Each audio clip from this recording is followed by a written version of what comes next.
So, just watched a video by Sugelanren. His video is in the description box. So, if you want to know exactly what I'm responding to, go there. But trigger warning, this is real talk about uh, the pandemic going on in the world right now. And, we talk about, when we're talking about the COVID-19 pandemic, we're talking about like who should live and who should die basically, and who should prosper and who should not in this new world. And so, if that's stuff that you don't want to hear about, then click away, click away. I know that people get to uh, a certain point throughout the day. Like you have a limit, you know.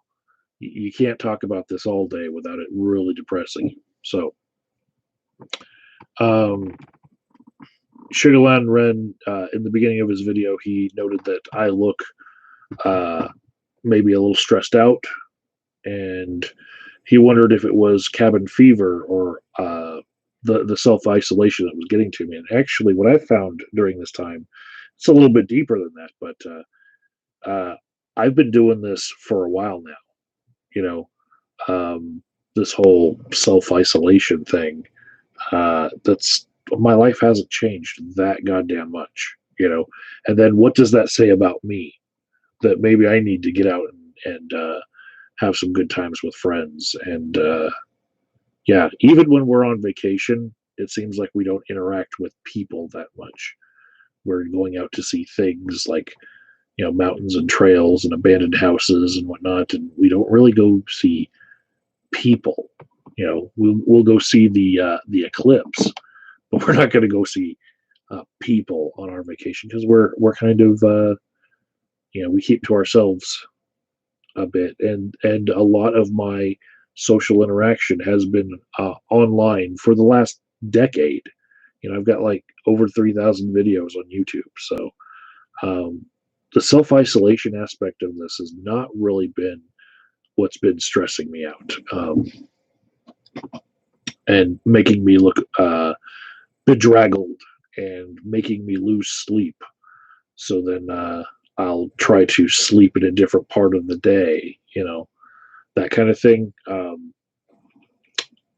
I think the roots of it are my struggle with having a lot of grief and loss in the second half of last year with people I knew, coworkers I knew, uh, a lot of the clients that I knew, all dying all at the same time, losing a really good friend.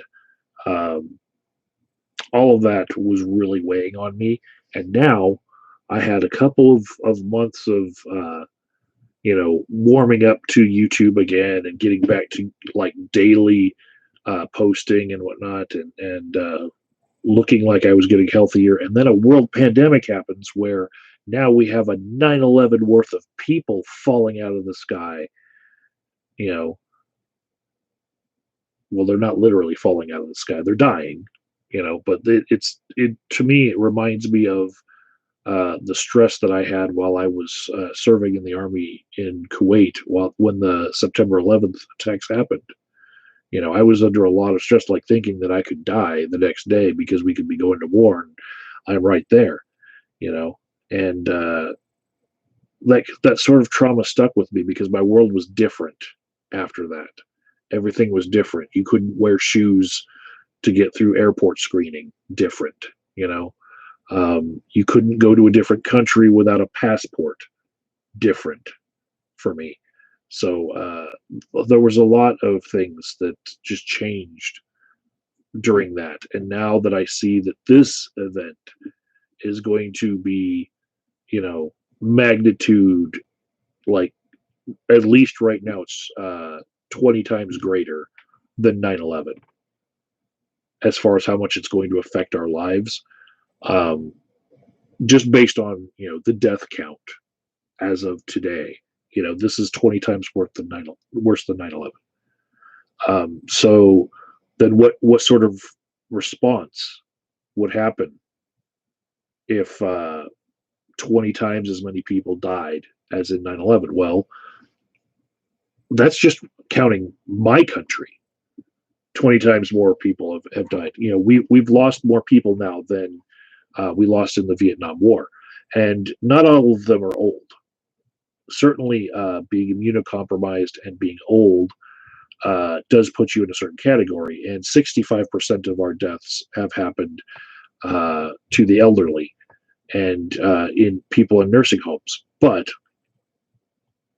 that leaves 35% that weren't in nursing homes and weren't that elderly.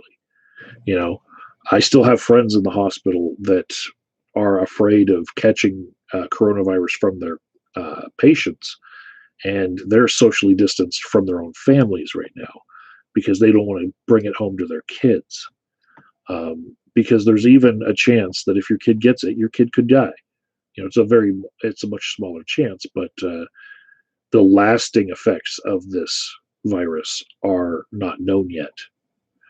There's incidents of Kawasaki disease that is springing up in children that, it's not getting a lot of news right now, just like some of the other symptoms like conjunctivitis sometimes comes with it, or loss of taste and smell, but the Kawasaki disease, if you're thinking that this is just affecting old people that might have died anyway, and so that needs to be part of the discussion as to when we try to reopen the economy. Just know that, like, when kids get it, it could be affecting them like chickenpox creates shingles later in life. It could be taking the last decade off of their life. You don't know. It is an unknown. So we don't want to have kids needlessly getting it without knowing what the long-term effects of getting it is. Just, willy-nilly reopening schools. That's my point of view, that kids are worth saving, but also everyone is worth saving. It's kind of weird that the people who would call themselves pro-life are right now the ones saying, you know what, the economy is worth more than a couple more lives dying.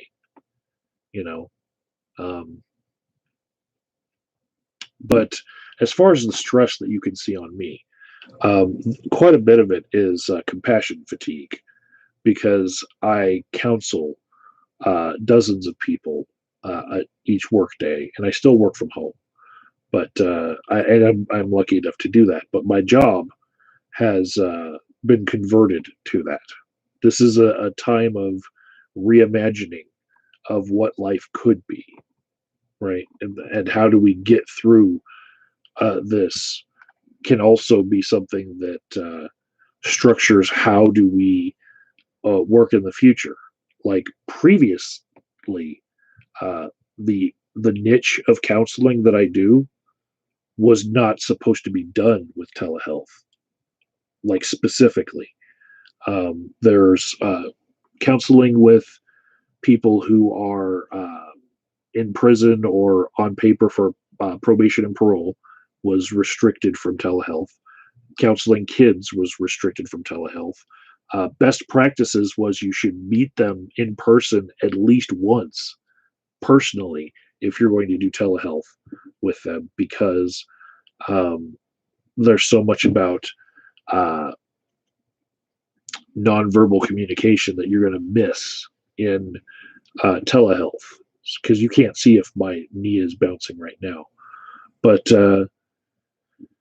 there's been a bit of an adjustment period. And I can also tell you that I feel for every person who tells me that they just lost their job, right? And while the stimulus checks can be the only thing that some people know that they have coming to them, what some people are wrestling with their stress right now is that there actually are jobs hiring right now that anyone can get. If you have a pulse and an IQ of 80, you can be hired for a job stocking Walmart, stocking Kroger's, going to warehouse work. They need these people to go work those jobs to convert the supply chain from restaurant food to grocery store food, right?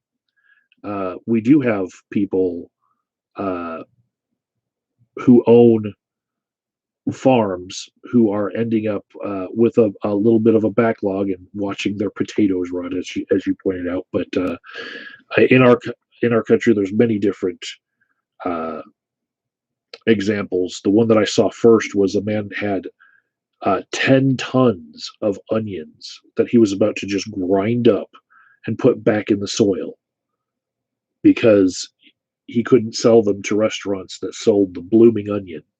And you talked about French fries with the potatoes. I'm just going to bring up the blooming onion. Um, so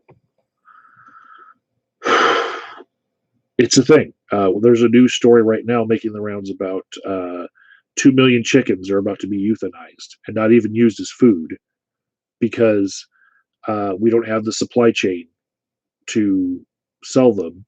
And the places that do use those chickens for chicken McNuggets and,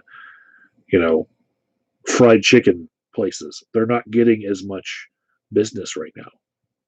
People's taste in food is necessarily changing because they're cooking from home. And so supply chains have been having to deal with this change. People are learning how to pickle, and a lot of these foods are going to have to be shelf stable now. So some of these foods that are time sensitive, they're going to have to be pickled and canned and shifted to a different way of living. And this will create other jobs. But here's the thing: what my clients are wrestling with is they got laid off from a job that they were proud of having, and their pride is going to keep them from wanting to work in a grocery store. Even though there's a premium placed on the job at the moment, where there's a hazard pay to it of an extra $3 an hour or so, they're still wrestling with the decision: do I hold out to see if the economy comes back in a couple months and just go back to my career, or do I take the hit to my pride and go work at a grocery store, right? If you've got nothing coming to you but the stimulus check, perhaps what you need to do is look at what's available, swallow your pride, and do what you have to do through the next couple months. And for some people, that prospect is death.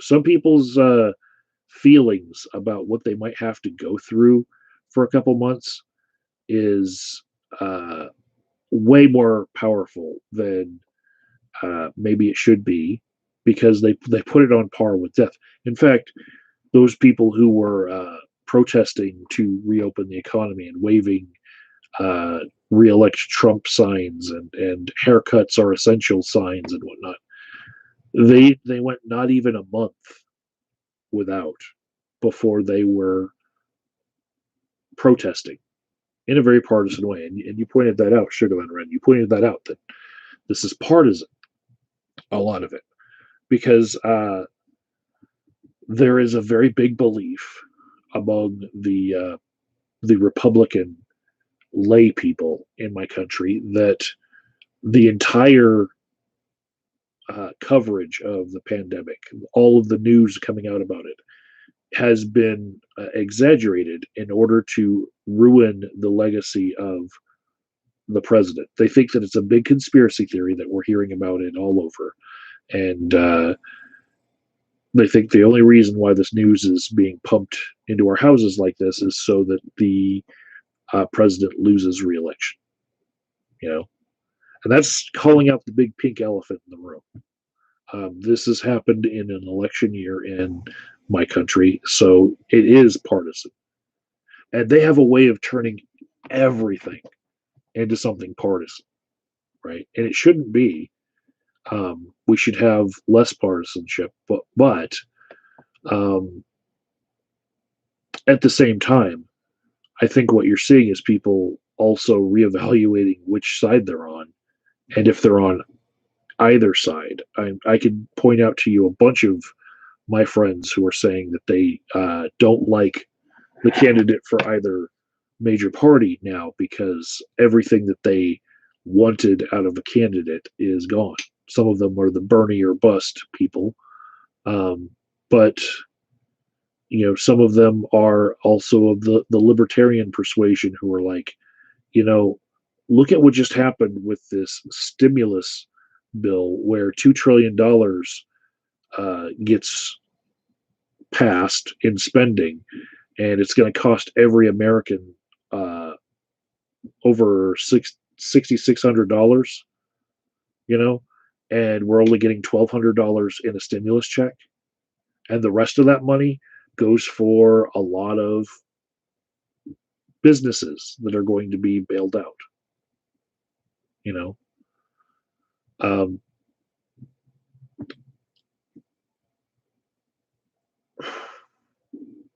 I think you're right about there should be a discussion about reopening the economy. Where I think that we actually differ is when.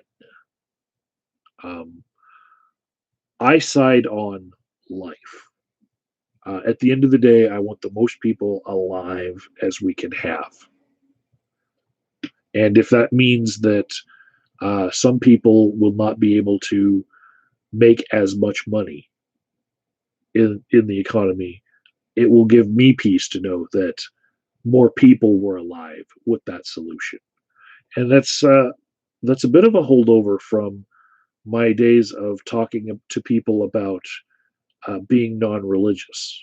You know, I don't want them to kill me for not believing in their gods, and I am in turn completely okay with them existing the way that they are.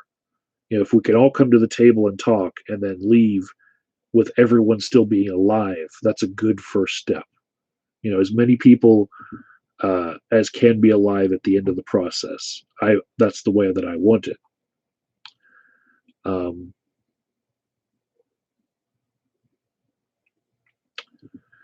if I were to put a number on when we should reopen, the first thing that I'm going to notice is there was a reason why we locked down in the first place, why we hunkered down, why we went to stay at home orders. And the numbers then were better than they are when we're coming out of these stay at home orders, right? And that means that we will return to the near logarithmic growth of cases as soon as we come out of this stay at home order, you know? So if we can't wait until the cases have subsided to the point where we can squash it with contact tracing, like South Korea, then we are shooting ourselves in the foot because you'll make the argument that if we wait to open the economy, that a whole bunch of people are going to starve around the world, and that people's livelihoods will be ruined. Uh, I'm going to make the counter argument that if we don't stay locked down long enough, when we reopen, it will be a constant hell on earth. You will hear about a 9/11 worth of people falling out of the sky every day for the foreseeable future. And that fear that comes from that is going to be so pervasive that it doesn't matter if you got the ability to reopen the business that you work at or the business that you as an entrepreneur started or anything, because nobody's going to leave their homes for their own concern of themselves. And if nobody's leaving their homes, then the economy has necessarily changed. In fact, You could say that because so many people who disregard the social distancing orders have been active this entire time, that it doesn't really matter if we have stay at home orders or not. Those who are going to stay at home have already realized what's at stake, and those who are not going to stay at home have already been disregarding the stay at home orders. So we're just going to have this virus, whether or not we reopen for certain businesses, right? And we're going to have a slow burn of people dying for a very, very long time because we can't even shut down for longer than a month without losing our resolve. Okay. When 9/11 happened and I was in Kuwait and I was stuck there without being able to call my family and tell them if I was okay. And then for 3 weeks, I was actually forced to make 10-minute calls to my family to tell them that I was okay when I knew things that I couldn't say. During that time, I realized that the world was going to change, right? And that for a little while, we were going to have some resolve. But back at home, what happened was it became not partisan for a while. And in a bipartisan, uh, unanimous effort, almost unanimous effort, um, my countrymen were supporting going to war to find whoever it was that killed that 3,000 people with that 9/11 attack. They were bloodthirsty on the left and the right. They wanted revenge, right? And a lot of them afterwards, they don't remember that bloodthirst, and they've turned their regret for being in favor of the Patriot Act and giving up civil liberties to thinking that they were always against it. But really, during that time, the zeitgeist was we have to attack back, right? And the resolve that lasted after that was a couple years, and then you started seeing people, you know, pushing back on all we had lost, like our privacy, and you started seeing whistleblowers about things like Chelsea Manning and Edward Snowden, stuff like that. But this time around, the same people who were the loudest about we got to go hunt down them people and kill them back, the people who were waving their flags and wearing them and calling themselves patriots, those same people are the people who have the least resolve when it comes down to, okay, the way to beat this very clearly defined enemy that we know is this virus that's killing people, the way to beat it is to shut down and not make as much money. Oh my god! Oh my god! Now it's so much of a pain for them to go through that they're not willing to stay in the fight. And those of us who uh, know what it's going to take to defeat this thing, we're going to do the right thing even without stay at home orders. You yourself, Sugelanren, you've been self isolating for longer than was mandatory, and I've been doing the same. The agency that I still work for has been doing the same. The agency that I was working for that didn't want to isolate and, in fact, wanted to reopen prior to the stay at home orders being lifted, I quit them, knowing full well that in a time of hardship, I would be out of money to the tune of about a fifth of my income. And I did it because I cannot have on my conscience that I killed one of my clients by having them come in to see me in a group therapy session where somebody was sick. and got them sick, and then they died, or someone in their family died because they came to my therapy session, that's not something I want to live with. I just went through that last year, and I know what depression that brings. And I'm smart enough to know that I can't work in that environment. So that money is not worth it to me. The lives are worth more to me. And it's quite ironic that those people who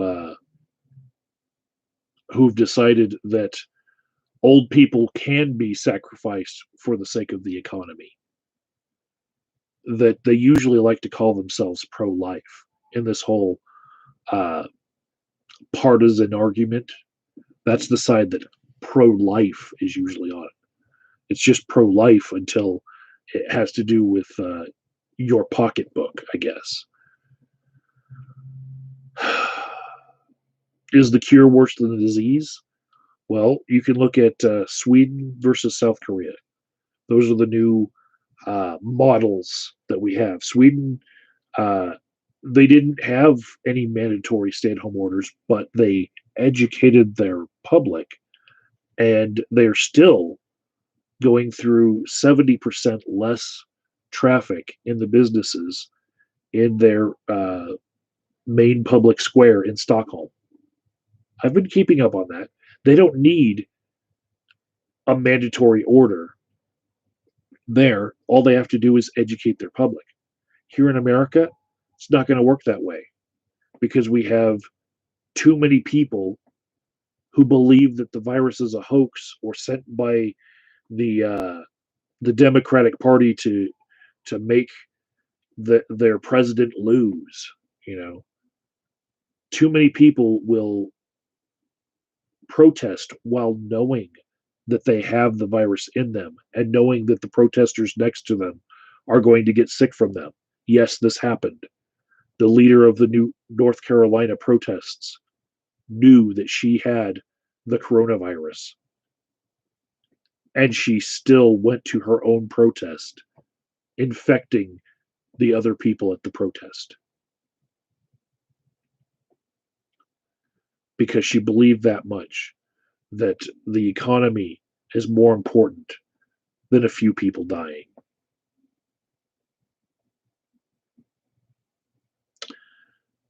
I'm very aware that we're going to have some depressing and yet also heartwarming moments, you know, coming out of this. One of my friends, a nurse, she posted on her Facebook weeks ago, uh, no need for being prideful. If you're hungry, send me a message and I will bring you a sandwich. You know, no judgment. Just let me know if you need a meal and I will come provide. And a lot of people in her friend circle did the whole cut and paste thing to let their friends know, you know, if you've come on hard times, don't be afraid to reach out to get a little help. And yeah, it's come to that. Um, Sugelanren, you also mentioned cinema movie theaters and how, you know, people are going to be out the money that the theaters used to bring in. That was already a problem. We've had shopping malls shut down because the theaters weren't getting as much traffic to them as they used to, and so the big box businesses that used to be in those malls, like Sears and J.C. Penney, had already closed. So many of them that half the malls were ghost towns, and so what we need after this is really a not a reopening, but just taking this downtime to reassess where we are and reimagine what we should be doing with our productivity. You know, we can reimagine what work looks like. We all now know what jobs could be done from home and what jobs couldn't. It doesn't have to be an hour long commute to go from Denver to Denver. You know, um, a lot of us can do this from home. We've learned how to do it. We've trained ourselves to do it now, and it's less pollution. It's less money out of our pocketbooks to buy the gas that it takes to drive to work. You know, better for our personal finances and better for the amount of time that we can now spend on self-care, right?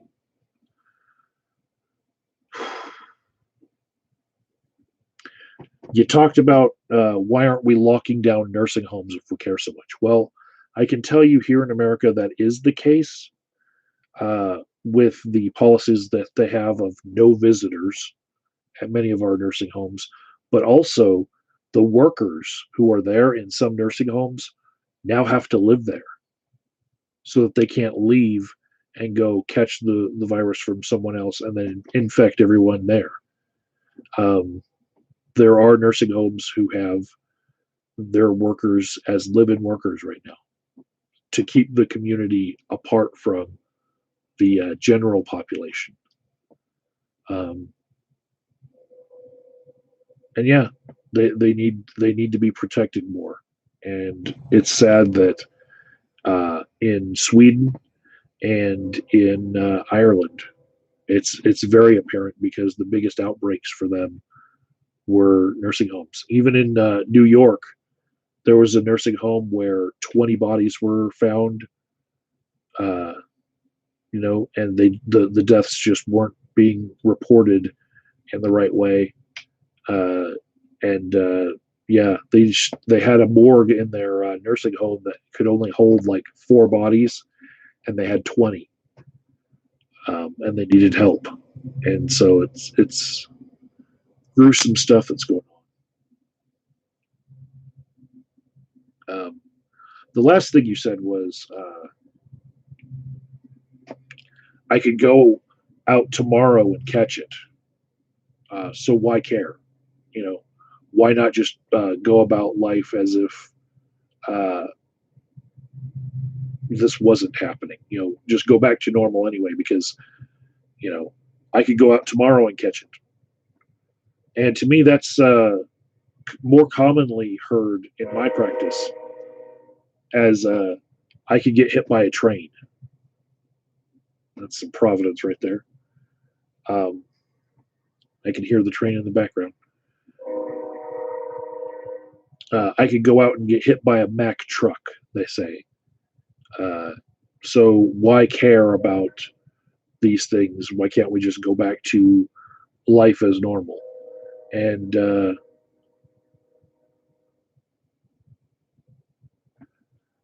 I'm going to say that it would take a little bit for me to get any of my clients there who had that mindset. But the short answer is there is something worth living for that goes beyond just living for the day. Hope is worth living for too. Making goals, having plans. It's something that keeps a lot of people from getting stressed out, especially in these times of self isolation. Anyways, thank you very much for the nice video response. Everybody who didn't watch it, it's linked in the description box. Hello, Alan, Nick, Dynacat loves me, Yellow Labrador. Um,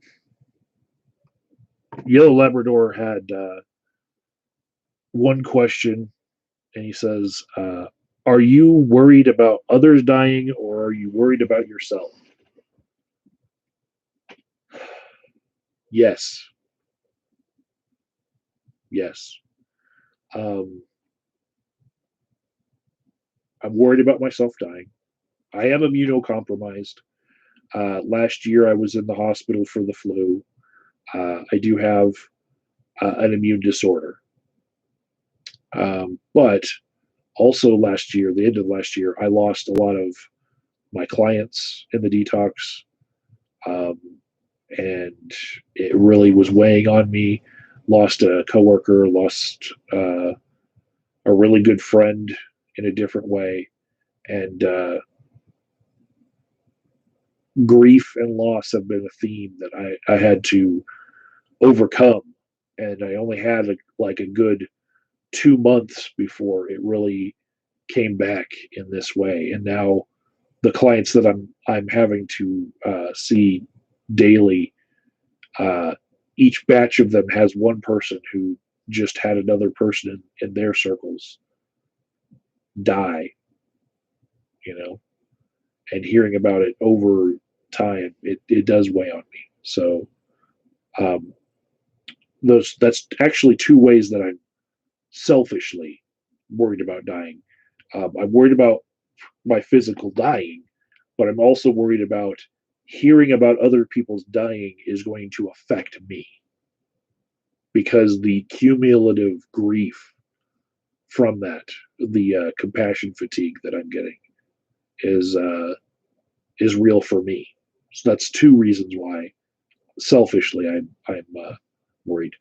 But also, I am worried about uh, others dying uh, to the fact to the point where I feel no Schadenfreude over the fact that the people who go out there and protest are going to be the ones who die. You know, the story of the lady in North Carolina who organized the protest, having it herself. You know, um, I don't feel good that she has it, that she's going to die from her own risking of other people's lives. I want everyone to live, even the stupid ones. You know, death is not something I'm wishing on people. Um, and Nick actually followed it up and answered it for me. Both. AOD is also worried about both. Yes, yes. Thank you, Nick. Jipperson says 0 to 5th grade children started school Monday in Denmark, and tomorrow my sister, that's a teacher, we are having a 3 grade. Um, it's not as prevalent in kids to die from the coronavirus, but what little prevalence that is uh, something that we can prevent, I think it's worth preventing. You know, um, how much in millions of dollars do you think each life is worth? I would say whatever your conservative estimate is, I'm way more than that is, as far as how much I think should be spent in order to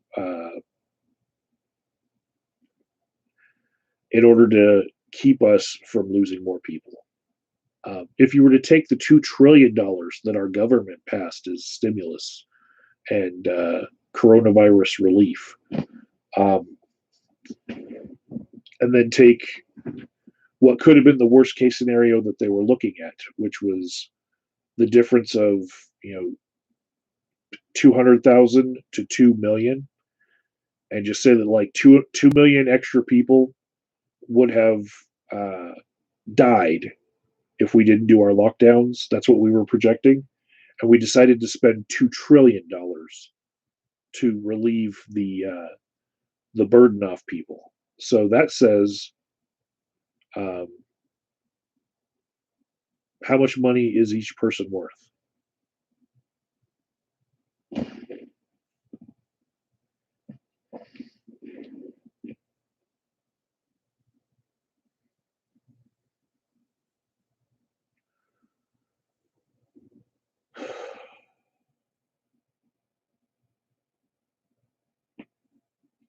Nick says the average human life is worth about $8 million.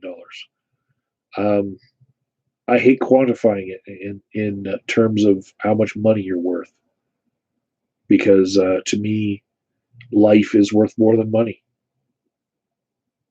You know, I gave up money in the midst of all this just to not be killing people on accident.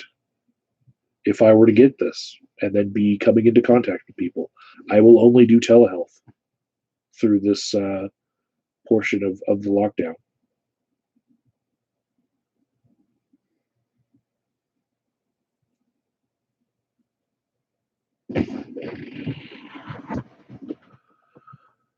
Anyways, um, I think that's enough for me. I just responded to an 18-minute video with a 41-minute video.